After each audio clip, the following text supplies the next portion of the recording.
ఈ దేవాలయంలో 5 అడుగుల బంగారు శివలింగం దర్శనమిస్తుంది. 3 అడుగుల స్ఫటిక శివలింగంతో పాటు ఇక్కడ సకల దేవతలు కొలువుదీరి ఉన్నారు.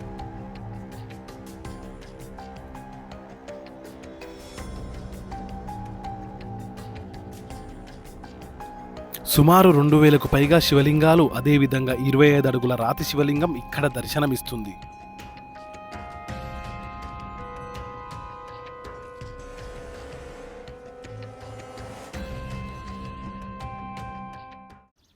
ముందుగా మనం ఈ దేవాలయానికి ఎలా చేరుకోవాలో చూద్దాం. భువనగిరి నుంచి సుమారుగా 12 కిలోమీటర్ల దూరంలో ఉన్న నాగిరెడ్డిపల్లి విలేజ్ చేరుకుంటే అక్కడి నుంచి రమణేశ్వరం 1 కిలోమీటర్ దూరంలో ఉంటుంది. శ్రీ రమణానంద మహర్షుల వారు ఈ దేవాలయాన్ని సుమారుగా 180 ఎకరాల్లో చాలా అద్భుతంగా నిర్మించారు.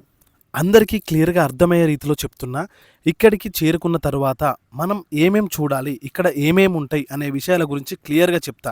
ఎవరైతే మన ఛానల్ని మొదటిసారిగా చూస్తున్నారో ఈ వీడియోకి లైక్ చేసి మన ఛానల్ని సబ్స్క్రైబ్ చేసుకొని సపోర్ట్ చేసేయండి. మీరు ముందుగా స్ఫటికలింగం దగ్గరికి అయితే వెళ్ళండి. స్ఫటికలింగం దర్శనం చేసుకొని ఒకవేళ మీరు అభిషేకం చేయాలనుకుంటే ఒక్కరికి 500 రూపీస్ వరకు అయితే ఛార్జ్ చేస్తారు. స్వయంగా మనమే అభిషేకం చేయవచ్చు.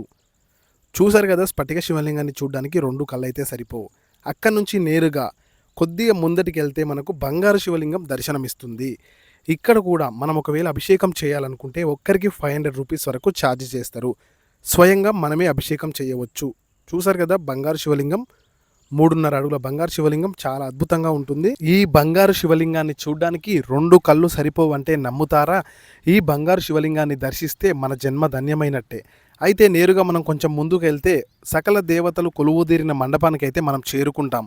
అయితే ఒకే మండపంలో మనకు అందరు దేవతలు దర్శనమిస్తారు. ఇది చాలా అద్భుతమైన దృశ్యం అని చెప్పుకోవచ్చు. చూశారు కదా సకల దేవతలు ఎంత అద్భుతంగా కనిపిస్తున్నారో.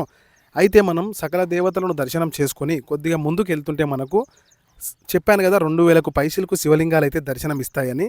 ఇవన్నీ శివలింగాలు కూడా మనకు నర్మదా నది నుంచి తెప్పించి ప్రతిష్ఠించారంట. ఇదైతే చాలా అద్భుతం.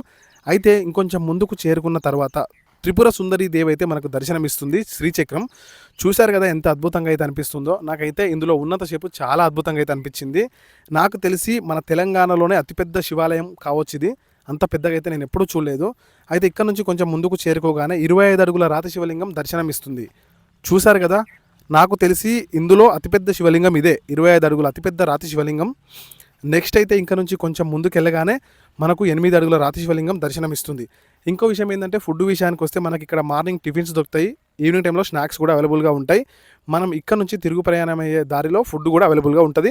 ఇక్కడ ఉండాలంటే మనకు రూమ్స్ కూడా అవైలబుల్గా ఉంటాయి.